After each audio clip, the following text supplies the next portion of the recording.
friends, I am Sarth Khandekar and you are watching Mathematical Twist. So in this module we will discuss on two concepts.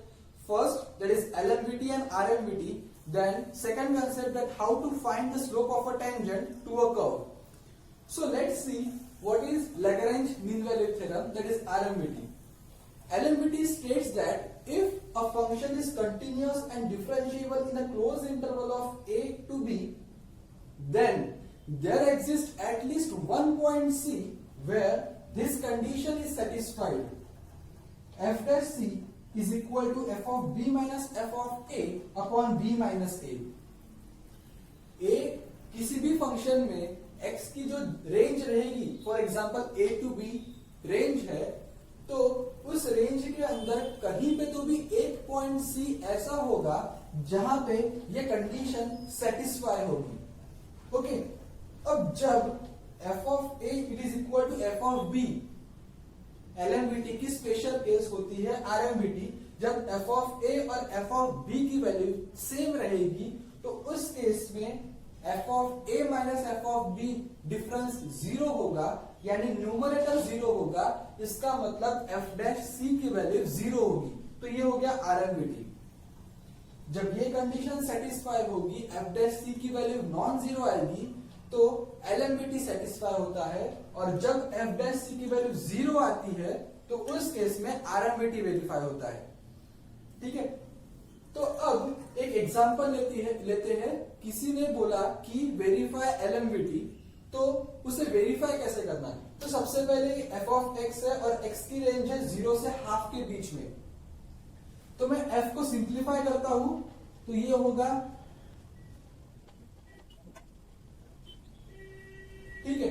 अब मैं इसका derivative लेता हूं, that is f dash x it is equal to 3x square minus 6x plus 2. ठीक है, अब मैं x की जगह पे c पुट अप करता हूं.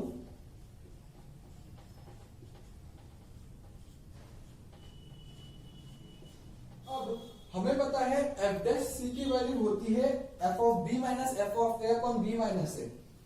ओके, अब f ऑफ b और f ऑफ a कैसे निकालेंगे. तो a है हमारा 0 और b है हाफ. तो इसका मतलब हमें f ऑफ 0 और f ऑफ हाफ निकालना है. तो f ऑफ 0 की वैल्यू आएगी, x की जगह पे 0 पुट अप कर दो तो ये आएगा 0. अब f ऑफ हाफ की वैल्यू निकालेंगे,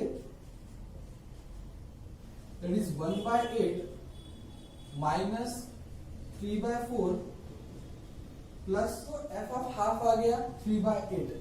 अब ये फॉर्मूला यहां पे पुट अप करेंगे तो ये आएगा 3/8 minus 0 upon 1/2 minus 0 it is equal to 3c square minus 6c plus 2.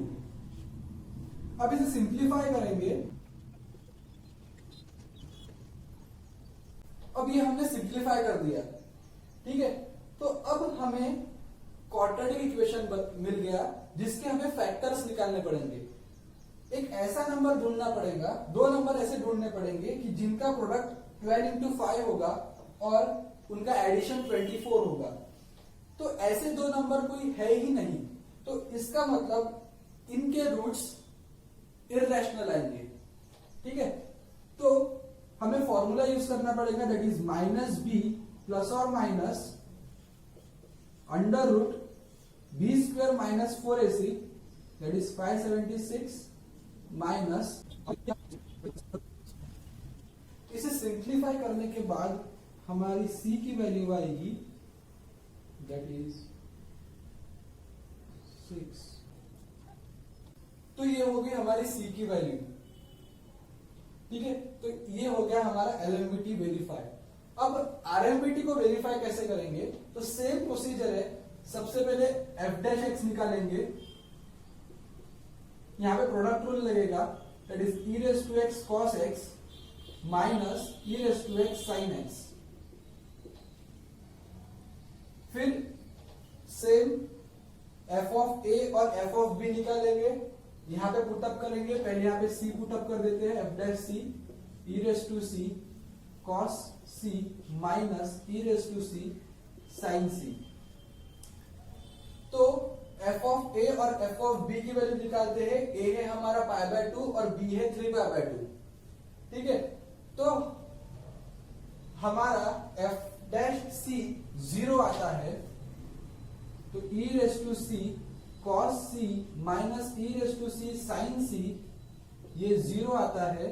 तो cos c minus sine C it is equal to 0, that is cos c it is equal to sine C. ये हमारी condition आ गई। तो अब हमें एक ऐसा सी ढूंढना है इस रेंज के अंदर जहां पे ये कंडीशन सेटिस्फाई होती है। इसका मतलब π/2 और 3π/2 के बीच में एक ऐसा एंगल है जहां पे कॉस और साइन दोनों सेम होते हैं। तो वो एंगल कौन सा है? तो वो एंगल है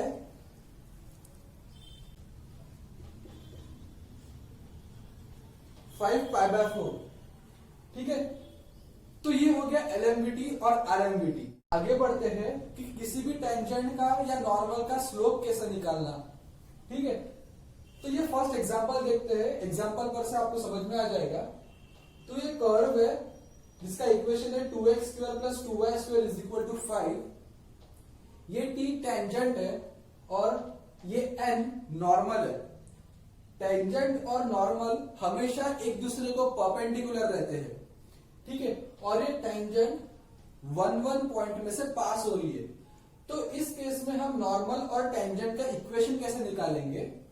तो ये हमारे पास कर्व का इक्वेशन है, दैट इज 2x² + 2y² = 5। हम इस इक्वेशन का with respect to x derivative लेंगे, तो ये होगा 4x + 4y × dy/dx it is equal to 0। तो dy/dx की वैल्यू निकालेंगे, dy/dx it is equal to -4x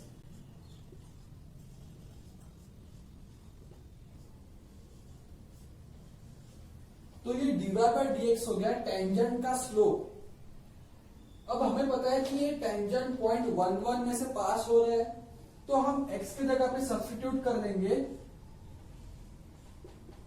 1 तो dy/dx की वैल्यू मिलेगी हमें -1।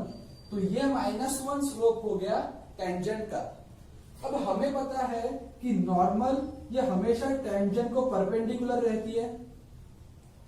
Normal is always perpendicular to tangent. तो जो नॉर्मल का स्लोप है, तो उल्टा करके साइन चेंज इट इज 1। ये हो गया नॉर्मल का स्लोप। जो टेंजेंट का स्लोप है उसको उल्टा करके साइन चेंज कर देना, तो ये हो गया नॉर्मल का स्लोप। अब हमें पता है कि नॉर्मल का स्लोप ये है और टेंजेंट का स्लोप ये है। अब टेंजेंट पास हो रहा है 1 में से, तो टेंजेंट का इक्वेशन क्या आएगा? तो सबसे पहले टेंजेंट का स्लोप है -1 और पॉइंट है 1 तो स्लोप -1 है, इसका मतलब x + y पॉइंट 1 में से पास हो रहा है। यहां पे 1 डाल दो, x1 + 1 2 बैलेंस करने के लिए -2। तो ये हो गया इक्वेशन ऑफ टेंजेंट।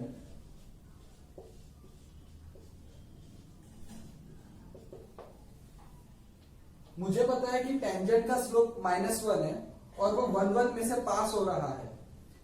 यहां पे स्लोप -1 है, इसलिए x + y और ये पॉइंट सेटिस्फाई करवा देने के बाद 1 + 1 2 बैलेंस करने के लिए -2 it is equal to 0।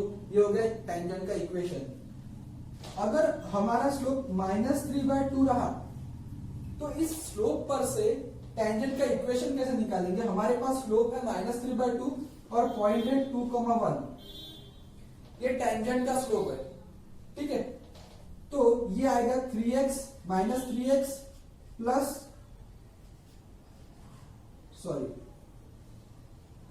3x + 2y। उसके बाद में ये 2 पॉइंट सेटिस्फाई करवा देंगे, तो 3 × 2 6 6 + 2 दैट इज 8, बैलेंस करने के लिए -8, it is equal to 0। Slope है -3/2, जो 3x + 2y, क्योंकि स्लोप हमेशा होता है -a/b, माइनस टाइम्स ये टर्म अपॉन ये टर्म, ठीक है। तो ये हो गया 3x + 2y। उसके बाद में ये पॉइंट सेटिस्फाई करवा देने के बाद 3 × 2 6, 6 + 2 × 1 2, दैट इज 6 + 2 8, बैलेंस करने के लिए -8। तो ये हो गया टेंजेंट का इक्वेशन।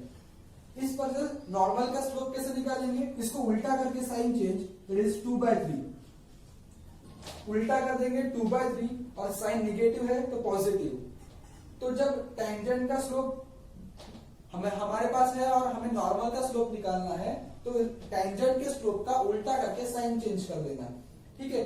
तो ये पूरा हो गया स्लोप ऑफ टेंजेंट। अगर हमारे पास कोई भी इक्वेशन रहा और हमें पूछा गया कि टेंजेंट का स्लोप निकालो, नॉर्मल का स्लोप निकालो और इक्वेशंस निकालो, ठीक है, तो सिंपली क्या करना, इक्वेशन लेना, उसका डेरिवेटिव लेना, dy/dx की वैल्यू निकालना, उसके बाद में टेंजेंट जिस पॉइंट में से पास हो रहा है वो पॉइंट सेटिस्फाई करवा देने के बाद जो dy/dx की वैल्यू आएंगी वो रहेगा हमारा टेंजेंट का स्लोप। उसको उल्टा करके साइन चेंज कर देने के बाद मतलब dx/dy हमारा रहेगा नॉर्मल का स्लोप, ठीक है।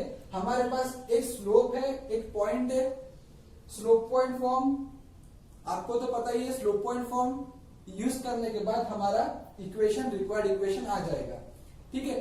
तो ये हो गया एक कंसेप्ट। तो इस वीडियो में हमने देखा कि एलएमवीटी कैसे यूज करना, आरएमवीटी कैसे यूज करना, और स्लोप पर से टेंजेंट का इक्वेशन कैसे निकालना और इक्वेशन पर से स्लोप कैसे निकालना, ठीक है। तो अगर आपको ये वीडियो पसंद आया हो तो लाइक और सब्सक्राइब करना मत भूलिएगा। So thank you for watching this video.